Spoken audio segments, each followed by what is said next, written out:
نحمده ونصلي ونسلم على رسوله الكريم اما بعد رب اشرح لي صدري ويسر لي امري واحلل عقدة من لساني يفقهوا قولي۔ گزشتہ کل ہماری بات غزوہ بدر کے قیدیوں تک پہنچی تھی۔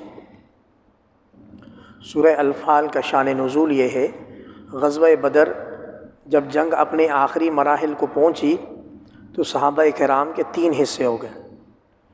ایک گروہ نے فوراً آ کر نبی کریم صلی اللہ علیہ وسلم کو کور کیا، ایک گروہ جو مشرکین بھاگ رہے تھے ان کو مزید بھگانے کے لیے ان کے پیچھے گیا، اور ایک گروہ میدان جنگ میں ان سے جو مال غنیمت رہ گیا تھا اس کو جمع کرنے میں لگ گیا۔ اب یہ اسلام کی یعنی دین اسلام میں اور مدینہ منورہ جانے کے بعد پہلی جنگ تھی جس میں اللہ نے فتح بھی نصیب فرما دی اور مال غنیمت بھی آ گیا۔ تو اب مال غنیمت کے تقسیم کے حوالے سے اصول اور وحی کی ضرورت تھی، تو اللہ رب العزت نے سورہ انفال نازل کر کے مال غنیمت کے حصے بنا دیے کہ کوئی یہ نہ سمجھے کہ جنگ کے بعد ہم نے حضور کی حفاظت کی تو سارا مال غنیمت ہمارا ہے، کوئی یہ نہ سمجھے کہ دشمنوں کو دور تک ہم نے بھگایا تو مال غنیمت صرف ہمارا ہے، اور کوئی یہ بھی نہ سمجھے کہ چونکہ میدان جہاد سے مال غنیمت ہم نے اپنے ہاتھوں سے جمع کیا ہے تو یہ سارے کا سارا ہمارا ہے، بلکہ اللہ رب العزت نے ایک اصول بنایا کہ مال غنیمت کے 5 حصے کیے جائیں گے۔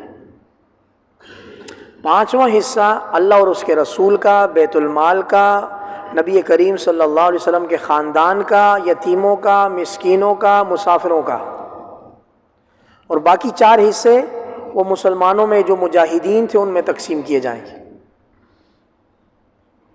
تو یہ اللہ رب العزت نے مال غنیمت کی ایک مکمل تفصیل بتا دی تاکہ جنگ کے جتنے بھی ڈپارٹمنٹس ہوں، اگلا حصہ ہو، دائیں بائیں والا ہو، درمیان والا ہو، پیچھے سے کمک لے کر آنے والا ہو، جنگ میں شریک جتنے بھی لوگ ہوں گے ان کو تسلی ہو کہ وہ بیٹل کی جس فیلڈ میں بھی ہوں گے ان کو مال غنیمت میں سے حصہ ملے گا۔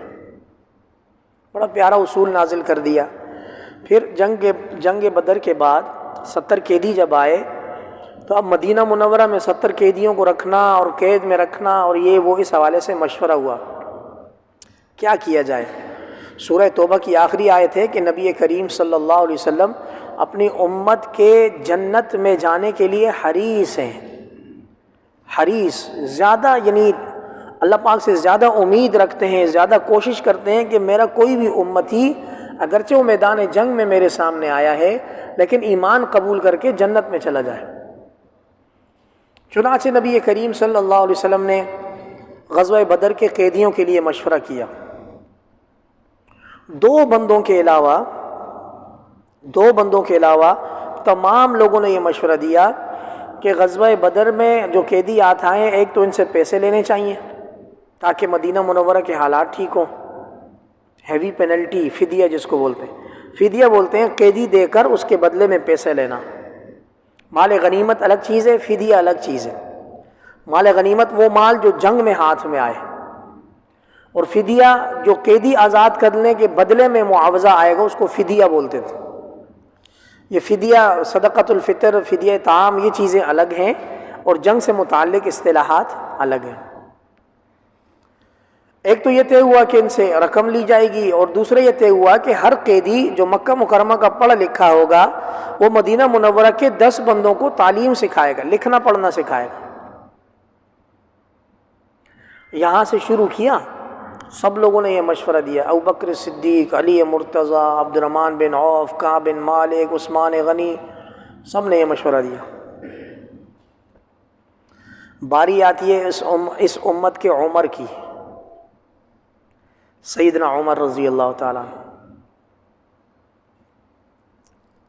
انہوں نے کہا حضور گستاخی معاف، یہ فیصلہ سمجھ نہیں آیا، یہ قیدی ہاتھ آئیں 70 تو ان سے پیسے اور فدیہ اور تعلیم کر کے اور ان کو آزاد کیا جائے، بلکہ ہم نے اللہ کو کچھ دکھانا ہے، اللہ کو کچھ دکھانا ہے۔ میرا دل تو یہ کہتا ہے کہ میرے ماموں کا لڑکا یا میرا فلاں خونی رشتہ دار قیدی ہو کر آیا ہے، اور غالباً اشارہ کیا حضرت علی کی طرف کہ ان کے بھائی عقیل یا پتہ نہیں کون قیدی ہو کر آئے ہیں۔ حضور گستاخی معاف، میرا دل کرتا ہے جو میرا رشتہ دار آیا ہے اس کی گردن میں اپنے ہاتھ سے اتاروں، اور سیدنا علی اپنے رشتہ دار کی گردن اپنے ہاتھ سے اتاریں، اور ہم اللہ پاک کو دکھائیں کہ اللہ کے دین کے معاملے میں ہمیں کوئی بھی عزیز نہیں ہے۔ اللہ کے دین کے معاملے میں ہمیں کوئی بھی عزیز نہیں ہے۔ یہ جنگ ہم نے اپنی نفسانی خواہشات کے لیے نہیں کی۔ انہوں نے آپ کو 13 سال ستایا، عمر فاروق کو نہیں ستایا کبھی بھی۔ عمر فاروق کی ہجرت کا واقعہ بڑا عجیب ہے۔ مسلمان کمزور نہ چھپ چھپ کر ہجرت کرتے تھے۔ سیدنا عمر کی ہجرت کا جب ٹائم آیا تو سیدنا عمر نے تلوار لی، ڈالی، باوضو گئے مطاف میں، طواف کیا بیت اللہ کا، 2 رکعت ادا کیے، اور جتنے بھی وہاں لوگ بیٹھے ہوئے تھے ان کی طرف اشارہ کیا۔ آج عمر بن الخطاب ہجرت کر رہا ہے، ابھی تم میں سے جو چاہتا ہے کہ شام کو اس کی لاش پر اس کی ماں روئے تو مکہ کے اس پہاڑ کے پیچھے میرے سے ملاقات کر لے۔ بات سمجھ آ رہی ہے؟ الگ لیول الگ۔ تو سیدنا عمر نے یہ مشورہ دیا۔ اب سیدنا عمر اکیلے تھے اور ان کے ساتھ موافقت کی اس صحابی رسول نے جس کو ابو جہل نے مطاف میں قتل کرنے کی دھمکی دی تھی۔ کون نام بتائے گا؟ میں ہی بتاتا رہوں گا، کل ان کا تذکرہ گزرا ہے غزوہ بدر کے اسباب میں۔ وہ صحابی جس کو ابو جہل نے طواف کرتے ہوئے دھمکی دی تھی کہ آپ نے محمد صلی اللہ علیہ وسلم کو پناہ دیے، اگر آپ کے پاس NOC نہ ہوتی امن والی تو ہم آپ کو یہاں طواف میں قتل کرتے، مطاف میں۔ ان کا کیا نام تھا جی؟ نہیں جی، ایکسیلنٹ، ماشاء اللہ، سعد بن معاذ رضی اللہ تعالیٰ۔ سعد بن، اللہ آپ کو بہت جزائے خیر دیں۔ انہوں نے بھی یہ انصاری تھے، حضرت عمر مہاجر اور یہ انصاری، ان دونوں نے اپنے مشورے میں مطابقت کی حضور، تاکہ اللہ پاک کی جو قرآن کی آیت ہے لِيُحِقَّ الْحَقَّ وَيُبْطِلَ الْبَاطِلَ، کہ کفر کی جو شان و شوکت ہے نا وہ ملیہ میٹ ہو جائے، اگلی کئی صدیوں تک کوئی کافر سر نہ اٹھا سکے، ان 70 قیدیوں کو بھی مارا جائے۔ بڑا اہم معاملہ تھا۔ یہ طے ہوا کہ ان سے فدیہ لے کر اور تعلیم کے بدلے ان کو چھوڑا جائے گا۔ مجلس برخاست۔ اگلا دن ہوتا ہے، مسجد نبوی میں جناب نبی کریم صلی اللہ علیہ وسلم اور ابو بکر صدیق رو رہے ہیں اور دونوں کے آنسو بہہ رہے ہیں۔ حضرت عمر فاروق آئے، دیکھا محبوب رو رہے ہیں، فرمایا حضور صلی اللہ علیہ وسلم، ابو بکر صدیق، بھائی آپ لوگ کیوں رو رہے ہیں؟ وہ شدید رو رہے تھے۔ حضرت عمر سے رہا نہیں گیا، پھر پوچھا، بخاری شریف کے الفاظ ہیں کہ مجھے بتائیے آپ کیوں رو رہے ہیں؟ اگر وہ معاملہ ایسا ہے میرا رونا بنتا ہے تو میں بھی آپ کے ساتھ رہوں گا، وَإِلَّا تَبَاكَيْتُ، وَلَا محبوب کی سنت میں رونے کی شکل بناؤں گا۔ مجھے یا رونا آ گیا تو آپ کے ساتھ تیسرا رونے والا میں بن جاؤں گا، اور اگر اس معاملے میں مجھے رونا نہ آیا تو میرا محبوب رو رہا ہے تو میں محبوب کی وجہ سے رونے کی شکل بناؤں گا۔ معاملہ کیا ہوا؟ معاملہ عجیب ہوا۔ میں آپ کو آیت پڑھ کے سناتا ہوں۔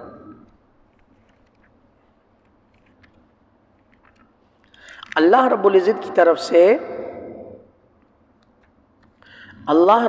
طرف سے معمولی سا محبت بھرا غصہ نازل ہوا،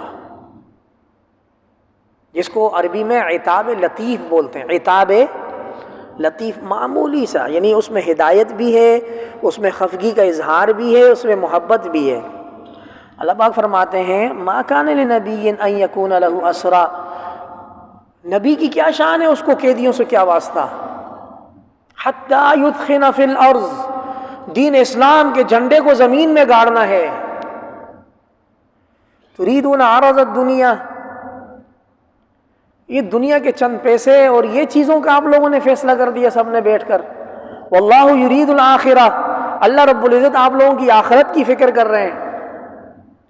واللہ عزیز حکیم، اگر یہ تعلیم نہ بھی ہوئی وقتی طور پر، پیسے نہ بھی آئے، یہ پہلا حق اور باطل کے درمیان معرکہ ہے، اس کا ذرا اثر زیادہ ہونا چاہیے۔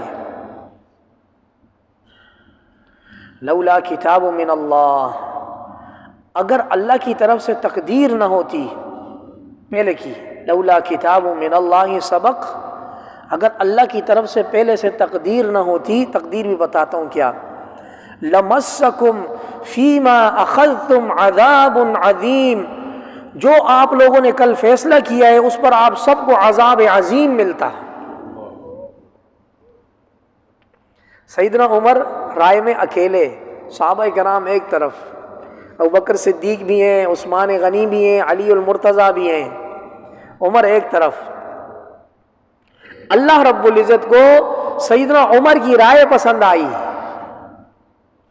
بات سمجھ آ رہی ہے؟ اس مقام کو بولتے ہیں موافقات عمر۔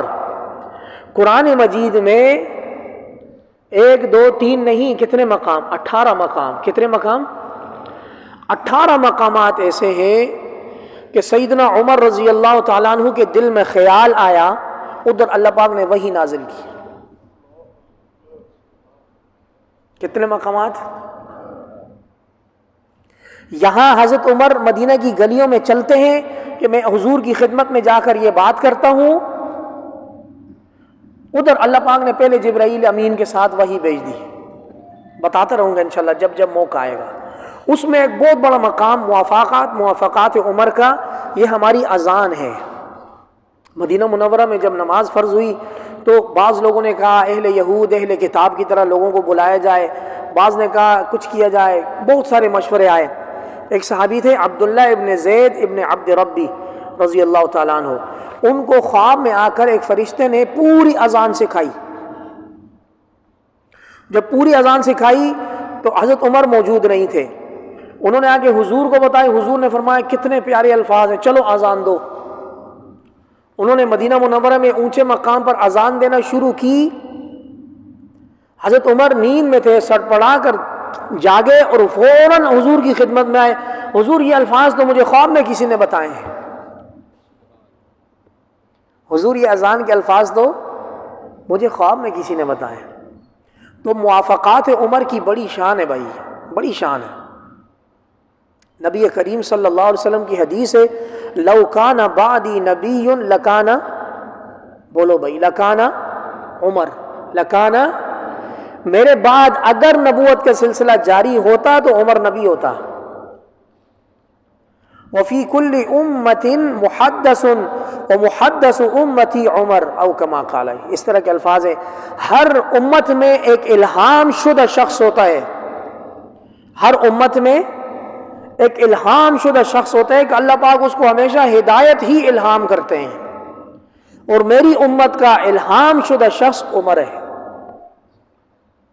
بہت بڑی شان ہے یہ، قیامت کی یہ آیتیں قیامت تک حضرت عمر کی۔ حضور صلی اللہ علیہ وسلم نے اس آیت کے بعد روتے ہوئے حضرت عمر سے یہ فرمایا، عمر واللہ اگر اللہ کی طرف سے تقدیر نہ ہوتی کہ میں جب تک موجود ہوں مسلمانوں پر عذاب نہیں آئے گا، یہ تقدیر ہے۔ 2 وجہ سے کبھی بھی امت پر عذاب نہیں آئے گا۔ ایک، ان کے اندر نبی کریم صلی اللہ علیہ وسلم بنفس نفیس ذات اقدس کے ساتھ موجود ہوں، کبھی عذاب نہیں آئے گا۔ آنا ہوتا تو مکہ والے ملیا میٹ ہو جاتے۔ دوسری وجہ، جب تک امت استغفار کرتی رہے گی عذاب نہیں آئے گا۔ تو یہ وجہ ہوئی کہ عذاب نہیں آیا، ورنہ حضور نے ایک درخت کی طرف اشارہ کیا، اللہ کا عذاب اس درخت کے اوپر تک آن پہنچا تھا۔ اگر عذاب نازل ہوتا عمر اور سعد کے علاوہ کوئی نہ بچتا، حضور کے الفاظ، اگر عذاب نازل ہوتا تو عمر اور سعد بن معاذ کے علاوہ کوئی بھی نہ بچتا۔ یہ موافقات عمر ہے۔ پھر اس میں بڑے دلچسپ واقعات ہیں۔ سیدنا عباس جو حضور کے چچا ہیں، روایات میں آتے ہیں ان کا قد ایک روایت میں 10 فٹ، ایک روایت میں 16 فٹ۔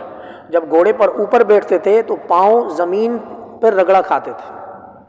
آواز اتنی اونچی تھی کہ مدینہ منورہ کے اندر سے آواز لگاتے تو مدینہ کے عوالی میں باغ میں ان کے غلام ان کی آواز سنتا تھا اور وہ اپنا کام چھوڑ کر آ جاتا۔ ماشاء اللہ دیو ہیکل باڈی. غزوہ بدر میں جن صحابی نے ان کو قید کیا، دبلے پتلے، حضرت عباس پھونک ماریں تو وہ اڑ جائیں. فرشتے آئے تھے، حضرت عباس یہی کہہ رہے ہیں کہ مجھے انہوں نے نہیں کیا قید، مجھے قید کسی اور نے کیا. وہ صحابی بولے حضور یہ میرے قیدی، ان کو میں نے قید کیا. اسی طرح وہ جو 70 مردار ہوئے ان کے جسموں پر دیکھا تو آگ کی طرح کے داغنے کے نشانات تھے. خون تو نکلا لیکن جو وار نظر آتا تھا تو اس سے نا جلے کٹے ہوئے اجسام تھے، جس سے معلوم ہوتا ہے کہ صحابہ کے ساتھ فرشتوں نے خود جنگ میں حصہ لے کر کفار کو ٹھکانے لگایا. سیدنا عباس جب آئے تو ایک روایت میں نے پڑھا تھا قیدی بن کر آئے تو ان کے جسم پر قمیض نہیں تھی، بڑا جسم تھا. تو رأس المنافقین عبداللہ ابن ابی نے اس موقع پر اپنا کرتا دیا، اس کا بھی جسم بہت بڑا تھا. تو وہ کرتا حضور نے اپنے چچا کو پہنا کر عزت دی، تھے وہ قیدی. جب عبداللہ ابن ابی کا انتقال ہوا تو نبی کریم صلی اللہ علیہ وسلم نے اپنے جسم کا ایک کپڑا اس کو دے کر دفنایا کہ شاید اللہ اس کی بخشش کر دے. اپنے چچا سے کے ساتھ کی ہوئی نیکی کا بدلہ لوٹایا. اور اسی سورہ توبہ کے آخر میں آتا ہے سواء علیہم استغفرت لہم ام لم تستغفر لہم ان تستغفر لہم 70 مرۃ، نہیں ایسی آیت ہے استغفر لہم او لا تستغفر لہم. میرے محبوب آپ ان منافقین کے لیے اللہ سے توبہ کریں یا نہ کریں، اگر آپ 70 دفعہ بھی ان کے لیے توبہ کریں تو اللہ ہرگز انہیں معاف نہیں کرے گا. منافقین کیوں؟ کیونکہ انہوں نے اللہ اور اس کے رسول کا انکار بھی کیا ہے اور ان کو تکلیفیں بھی پہنچائی ہیں. اب یہ آیت نازل ہو گئی، نازل ہو گئی. آگے عبداللہ ابن ابی کا جنازہ پڑا ہے. باپ رأس المنافقین، بیٹا پکا سچا صحابی، بیٹے کا نام بھی عبداللہ تھا. اب باپ آئے حضور کی خدمت میں، حضور میرے والد نے ساری زندگی آپ کے خلاف کام کیے، آپ کو ستایا ہے. نام کا وہ کلمے سے وہ اپنے آپ کو مسلمان کہتا تھا. حضور آئیے اس کی نماز جنازہ پڑھا دیں. حضور صلی اللہ علیہ وسلم حریص علیکم، کوئی امتی بچ کر جہنم سے جنت میں چلا جائے، حضور کا تو یہ مشن تھا. حضور نماز جنازہ پڑھانے کے لیے آگے ہوئے، سیدنا عمر آ گئے. حضور واللہ میں آپ کو نماز جنازہ نہیں پڑھانے دوں گا. عجیب غیرت مند انسان تھے، کوئی گستاخی نہ سمجھے اس کو، یہ غیرت کا ایک الگ لیول ہے. اب حضور نماز جنازہ پڑھانے کے لیے آگے ہوئے، حضرت عمر آڑے آ گئے، حضور میں آپ کو نماز جنازہ نہیں پڑھانے دوں گا. دلیل یہ اللہ نے آیت نازل کی ہے کہ آپ ان کے لیے اللہ سے بخشش مانگیں یا نہ مانگیں، آپ 70 دفعہ بھی مانگیں اللہ نہیں بخشیں گے. تو آپ اس رأس المنافقین، رئیس المنافقین، سردار منافقین کا نماز جنازہ کیسے پڑھائیں گے؟ نبی کریم صلی اللہ علیہ وسلم نے حضرت عمر کو پیچھے کیا کہ میں پڑھاؤں گا بھائی، مجھے پڑھانے دو. مجھے اس نے میرے چچا کو قمیض بھی دی تھی، یہ میرے صحابی کا والد بھی ہے، اگرچہ اس نے زندگی بھر مجھے تنگ کیا لیکن میں شاید اللہ اس کی بخشش کر دے. نماز جنازہ پڑھا دی، وحی آ گئی وَلَا تُصَلِّ عَلَيْهِ عَلَىٰ أَحَدٍ مِّنْهُمْ مَاتَ أَبَدًا وَلَا تَقُمْ عَلَىٰ قَبْرِهِ. میرے محبوب آئندہ کسی منافق کی نماز جنازہ آپ نہیں پڑھائیں گے.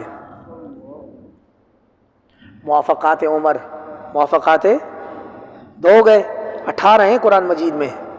کتنے؟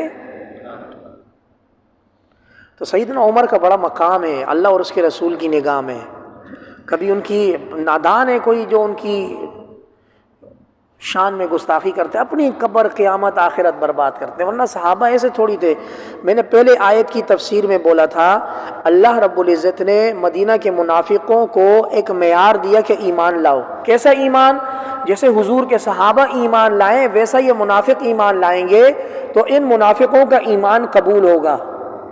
تو اللہ رب العزت جس گروہ کو، جس جماعت کو ایمان کا معیار قرار دیں، کوئی اٹھ کر ان کو بولے کہ وہ ان کے ایمان میں کمی تھی تو وہ جو بولنے والا ہے اس کے ایمان میں کمی ہے.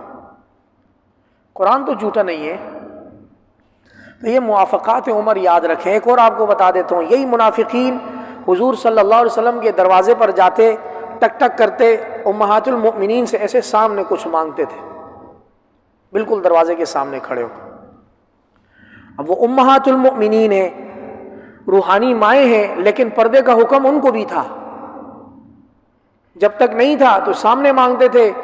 حضرت عمر کی غیرت جاگ جاتی، آگ لگتی تھی، بھائی منافق حضور کے دروازے پہ کیوں جاتا ہے؟ اگر منافق حضور کے در پر جائے تو دروازے سے دور کھڑا ہو، ہماری ماؤں کی طرف کسی منافق کی نگاہ نہیں جانی چاہیے۔ ابھی یہ خیالات آ ہی رہے تھے، حضرت عمر دوڑے حضور کو مشورہ دینے کے لیے، کافی عرصہ برداشت کیا ہوگا۔ جب گئے تو آگے آیات نازل آئی ہوئی تھیں کہ آج کے بعد حضور کے دروازے کے سامنے کوئی منافق نہیں آئے گا، سائڈ پہ کھڑے ہو کے کوئی بات کرنی ہوگی، پردے میں بات کریں گے، سامنے بات نہیں کریں گے۔ موافقات عمر، قرآن گواہی دیتا ہے۔ تو اس طرح سورہ انفال اور سورہ توبہ کی اس طرح کی معاملات ہیں، جہاد کے بارے میں یہ چیزیں نازل ہوئی ہیں۔ سورہ توبہ صلح حدیبیہ کی عہد شکنی کے بعد نازل ہوئی۔ صلح حدیبیہ ہوا تھا کہ ایک فریق دوسرے فریق پر تلوار نہیں اٹھائے گا، مکہ والوں نے اس کی پاسداری نہیں کی، مسلمانوں کا ایک حلیف تھا، ایک اتحادی تھے، ایک گروپ، ایک قبیلہ، تو کفار قریش نے اس پر حملہ کر کے ان کو وہ کر دیا۔ حضور صلی اللہ علیہ وسلم نے پیغام بھیجا کہ 100 اونٹ دیت ادا کرو ہر مقتول کا، ورنہ ہمارا تمہارا معاہدہ ختم ہے۔ انہوں نے بولا یار ہم نہیں دیتے، کچھ لیت العال کیا۔ نبی کریم صلی اللہ علیہ وسلم نے حضرت علی کے نام پیغام دے کر بھیجا کہ آپ لوگوں کے پاس 4 مہینے ہیں، 4 مہینے کے اندر اندر جزیرہ عرب سے نکل جاؤ، یا تو ایمان لے آؤ یا جزیرہ عرب چھوڑ کر چلے جاؤ، ورنہ تلوار آپ کے سر پر ہے۔ فسیحوا فی الارض 4 اشہر۔ پھر نبی کریم صلی اللہ علیہ وسلم نے اپنی زندگی کے آخری ایام میں فرمایا کہ اب جزیرہ عرب سے یہود اور نصارہ کو بھی نکال دو۔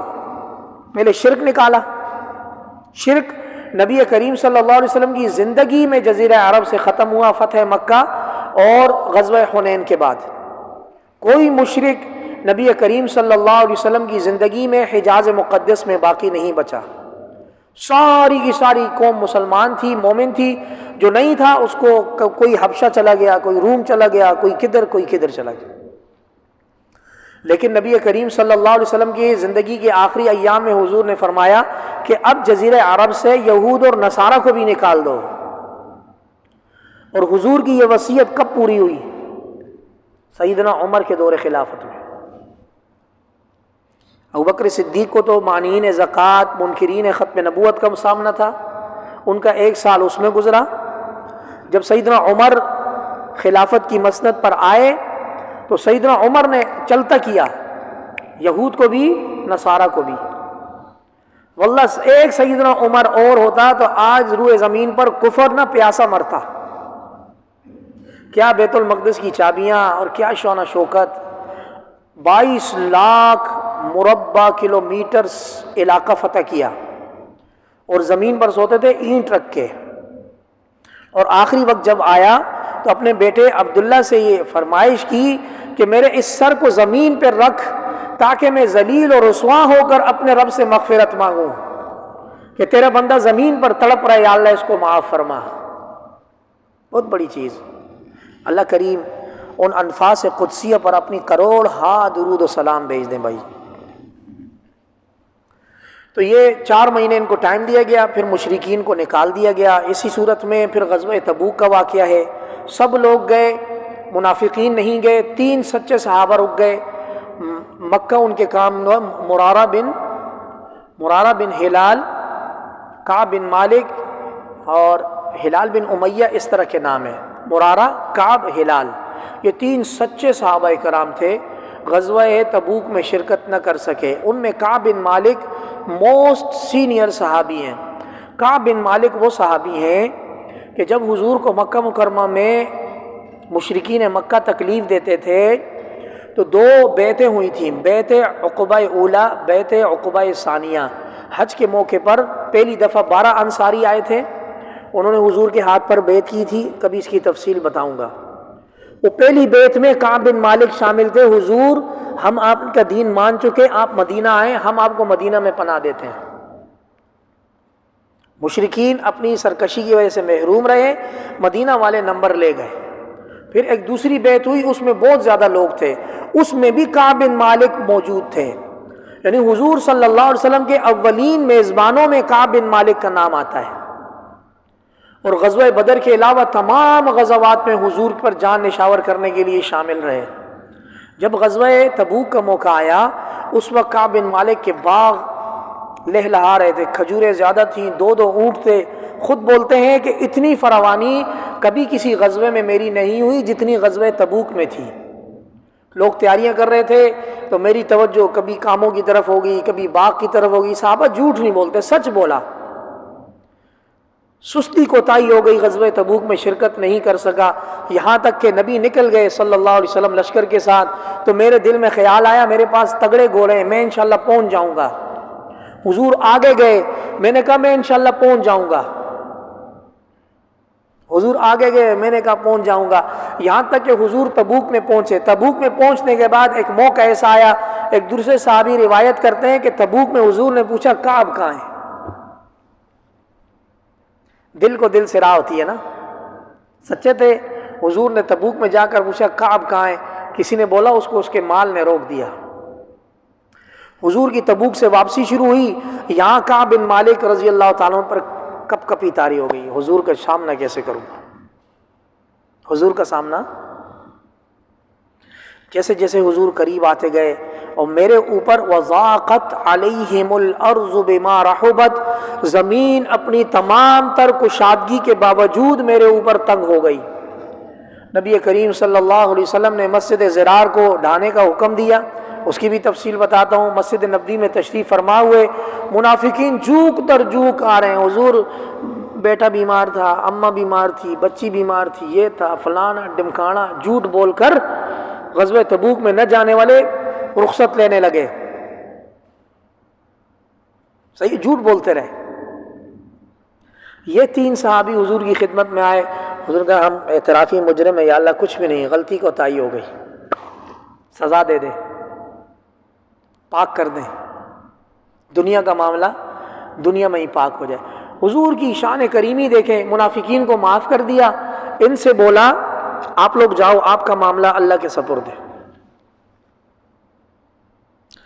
یہ تینوں بڑے عمر کے تھے، ایک تو بالکل ضعیف العمر تھے۔ عجیب واقعات ہیں، کلیجہ چھلنی ہوتا ہے، دل خون کے آنسو ہوتا ہے۔ یہ 3 صحابی کہتے ہیں ہم نے مدینہ منورہ میں ایسا ٹائم گزارا، ہم نبی کریم صلی اللہ علیہ وسلم کو سلام کرتے، حضور چہرے ادھر پھوڑ دیتے۔ اوئے ہوئے، ان کے دل میں خیال آتا ہم مر کیوں نہیں گئے۔ کعب بن مالک بولتے ہیں میں حضور کے کان میں جا کر سلام کرتا، قریب جا کر سلام کرتا، اور اپنی نگاہوں کو نبی کریم صلی اللہ علیہ وسلم کے ہونٹوں پر مرکوز کرتا کہ شاید خاموشی سے میرے سلام کا جواب دیں، میرے محبوب میرے سلام کا جواب نہیں دیتے۔ جہاد سے پیچھے رہنے کی وجہ سے بھائی، کس کی وجہ سے؟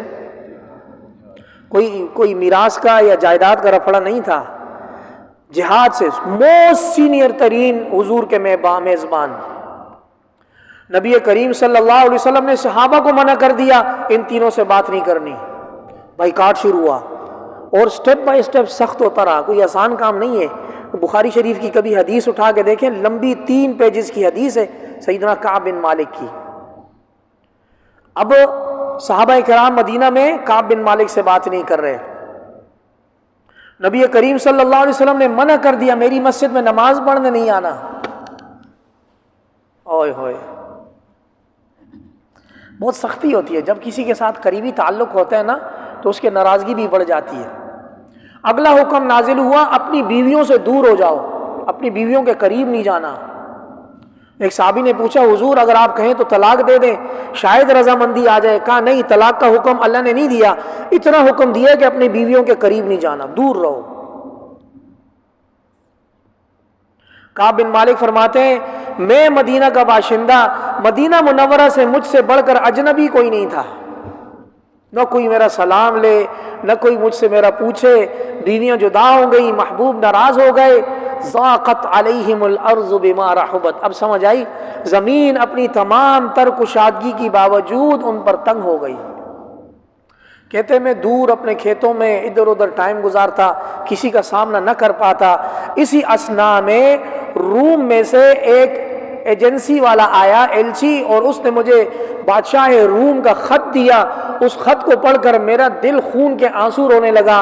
اس میں لکھا ہوا تھا، ہمیں پتہ چلا ہے کہ آپ کا سردار محمد آپ کے ساتھ سختی کرتا ہے، اگر تم اس دین سے بیزار ہو تو ہمارے پاس آ جاؤ، ہم آپ کو بڑا رتبہ دیں گے۔ کعب بن مالک نے کہا واللہ میں اتنا ذلیل و رسوا ہو گیا کہ غیر مسلم مجھ میں امید کرنے لگے، غیر مسلم مجھ میں، بڑی سختی، بڑی سختی۔ کافی دن یہ بائیکاٹ چلتا رہا۔ پھر ایک دن اللہ رب العزت پر وحی نازل ہوئی وعلی الثلاثة الذین خلفوا، اور ان تینوں پر اللہ پاک توبہ کرتے ہیں، یعنی توجہ کرتے ہیں، ان کی توبہ قبول کرتے ہیں، یہاں تک کہ ان پر زمین تنگ ہو گئی تھی اور انہوں نے یہ اچھی طرح جان لیا کہ اللہ کے علاوہ کوئی ٹھکانہ نہیں ہے۔ اللہ نے ان پر توجہ کی، ان اللہ هو التواب الرحیم، اللہ پاک توبہ قبول کرنے والا بڑا مہربان ہے۔ جب ان کی آیتیں نازل ہوئی، غالباً فجر کی نماز تھی، نبی کریم صلی اللہ علیہ وسلم اتنے خوش ہو گئے، مسکرائے، ایک صحابی کو پیغام دے کر بھیجا، جاؤ کعب کو بولو اس کی توبہ قبول ہو گئی ہے۔ کعب بن مالک اپنے دور کسی علاقے میں تھے، غالباً طلحہ رضی اللہ تعالیٰ عنہ انصاری گئے، انہوں نے فرمایا ابشر یا کعب، کعب تجھے خوشخبری ہو، اللہ نے تیری توبہ قبول کر کے وحی نازل کر دی۔ کعب بن مالک فرمایا مجھے اور کچھ سمجھ نہیں آیا، میرے جسم پر ایک کرتا تھا، وہ خوشی کے مارے میں نے اتار کر اس کو تحفے میں دے دیا۔ بھاگتا بھاگتا حضور کی خدمت میں آیا، میں بھی رو رہا، حضور بھی رو رہے، توبہ قبول ہو گئی۔ غلطی کیا ہوتی؟ غلطی کیا ہوتی بھائی؟ اللہ کریم ہمیں فلسفہ جہاد سمجھنے کی توفیق عطا فرمائے۔ فللہ الحمد رب السماوات